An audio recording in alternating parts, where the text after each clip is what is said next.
வணக்கம். பரபரப்பு மீடியா செய்திகளுக்காக நான் நிரோஷன். இஸ்ரேலின் டெல் அவீவ் நகரை நோக்கி 2 ராக்கெட்களை ஏவியதாக அறிவித்தது ஹமாஸ். மே மாத இறுதிக்கு பின் டெல் அவீவ் மீதான ஹமாஸின் முதலாவது தாக்குதல் இதுதான். காசாவில் உள்ள கான் யூனிஸ் பகுதியில் இஸ்ரேலிய இராணுவத்தின் 98வது படைப்பிரிவு செயற்படும் இடத்திலிருந்து வெகு தொலைவில் உள்ள ஒரு பகுதியிலிருந்து இந்த 2 ஏவுகணைகளும் ஏவப்பட்டன. காசாவில் இஸ்ரேலிய துருப்புக்கள் தொடர்ந்தும் தாக்குதல் நடத்தி வரும் நிலையில் இஸ்ரேலிய விமான தாக்குதல்களில் குறைந்தது 19 பேர் கொல்லப்பட்டதாக பாலஸ்தீனிய மருத்துவர்கள் கூறியுள்ள நிலையில் ஹமாஸ் அந்த 2 ராக்கெட்களையும் ஏவியது. காசாவில் இஸ்ரேலிய விமான தாக்குதல்களுக்கு பதிலடி கொடுக்கும் விதத்தில் இஸ்ரேலின் டெல் அவீவ் நகரை நோக்கி 2 ராக்கெட்களை ஏவியதாக அறிவித்தது ஹமாஸ். இஸ்ரேலிய பாதுகாப்பு படைகளின் கூற்றுப்படி இஸ்ரேலை நோக்கி ஹமாஸ் ஏவிய 2 ராக்கெட்களில் ஒன்று மத்திய தரைக்கடலில் வீழ்ந்தது. 2வது ராக்கெட் எல்லையை கடக்க தவறி காசாவுக்குள் வீழ்ந்து வெடித்தது. 2 ராக்கெட்களும் அவற்றின் இலக்கை சென்றடையவில்லை.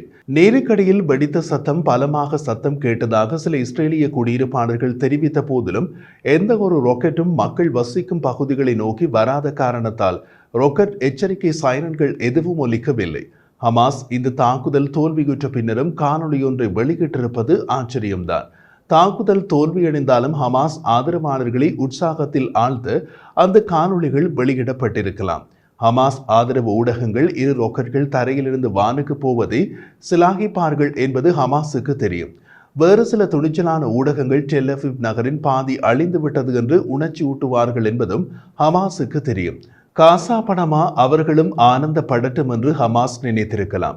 பாலைவன சோலை போல ஹமாஸின் தலைவர் இழப்பு உட்பட பல இழப்புகளின் பின் சோர்வுற்றுள்ள ஹமாஸ் ஆதரவாளர்களுக்கு இப்படியான காணொளி உற்சாகம் கொடுக்கும் என்று ஹமாஸ் அறுதியிருக்கலாம். ஆனால் அதற்காக இலக்கை துல்லியமாக தாக்கக்கூடிய ஏவுகணையை பயன்படுத்தி இருந்தால் ஹமாஸின் தலைவர் இஸ்மாயில் ஹனியின் படுகொலைக்கு ஈரான் மற்றும் ஹெஸ்போல்லாவை முந்திக் கொண்டு ஹமாஸ் பதிலடி கொடுத்தது என்ற பெயராவது கிடைத்திருக்கும். தமது தலைவரின் படுகொலைக்கு ஈரான் மற்றும் ஹெஸ்போல்லா உடனடி பதிலடி கொடுக்காமல் இருதரப்பும் நாட்களை கடத்தியது ஹமாஸை கடுப்பாக்கியும் இருக்கலாம். ஹமாஸ் பொதுவாக இஸ்ரேல் மீது நீண்ட தூர ராக்கெட் தாக்குதலுக்கு பயன்படுத்தும் நிலையான ஏவுகணைகளுக்கு பதிலாக தற்காலிக ராக்கெட் லாஞ்சர்களை பயன்படுத்துவதை காட்டியது. மத்திய இஸ்ரேல் அல்லது ஜெருசலேம் மீது தாக்குதல்களை நடத்தும் திறன் ஹமாஸிடம் இன்னமும் இருப்பதாக IDF மதிப்பிட்டுள்ளது. ஆனால் ஹமாஸிடம் பல நீண்ட தூர ராக்கெட்கள் அல்லது ஏவுகணைகள் அதிக எண்ணிக்கையில் அவர்களது கையிருப்பில் எஞ்சவில்லை என்ற கணிப்பும் உள்ளது. ஹமாஸ் ராக்கெட் ஏவலுக்கு பல மணி நேரத்தின் பின்னர் கான் யூனிஸில் உள்ள பாலஸ்தீனியர்களுக்கான புதிய வெளியேற்ற உத்தரவை இஸ்ரேலிய இராணுவம் வெளியிட்டது. IDF-இன் அரபு மொழி செய்தி தொடர்பாளர் கர்னல் அவிச்சாய் ஆட்ரை இஸ்ரேலால் தாக்கப்பட வேண்டிய மண்டலங்களின் பட்டியலை வெளியிட்டார். கான் யூனிஸில் ஒரு புதிய தாக்குதலுடன் இஸ்ரேலிய ராணுவ படைப்பிரிவில் உள்ள துருப்புக்கள் முன்னேறி வருவதாகவும் விமான தாக்குதலில் ஒரு தளத்தை குறிவைத்ததாகவும் இஸ்ரேலிய இராணுவம் முன்னதாக கூறியது. தாக்குதலுக்கு முன்னதாகவே இந்த பகுதிகளுக்கு பொதுமக்களின் வெளியேற்ற உத்தரவும் பிறப்பிக்கப்பட்டது. காசாவில் போர் நிறுத்தம் ஏற்பட்டால் லெபனானில் இருந்து இஸ்ரேலுக்குள் தாக்குதல் நடத்துவதை நிறுத்தி விடுவோம் என்கின்றது ஹெஸ்போல்லா. லெபனானில் இருந்து இஸ்ரேலுக்குள் தாக்குதல் நடக்காவிட்டால் இஸ்ரேலில் இருந்து லெபனானுக்குள் தாக்குதல் நடக்காது. இஸ்ரேலிய லெபனான் எல்லையில் தாக்குதல்கள் முடிவுக்கு வரும். ஆனால் அது இஸ்ரேலுக்கு சாதகமானதா? ஒரு விதத்தில் சொல்ல போனால் இல்லை என்றுதான் கூற வேண்டும். லெபனானில் இருந்து இஸ்ரேலுக்குள் நடக்கும் தாக்குதல்கள் 15 இஸ்ரேலிய துருப்புக்கள் தான் கொல்லப்பட்டுள்ளார்கள்.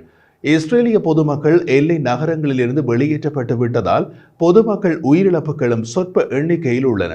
ஆனால் ஹெஸ்போல்லா சுமார் 400 துருப்புக்களை இழந்துவிட்டதாக பெயர்கள் புகைப்படங்களுடன் அறிவித்தது. இவர்களில் அதிமூத்த ஹெஸ்போல்லா தளபதிகளும் உள்ளார்கள்.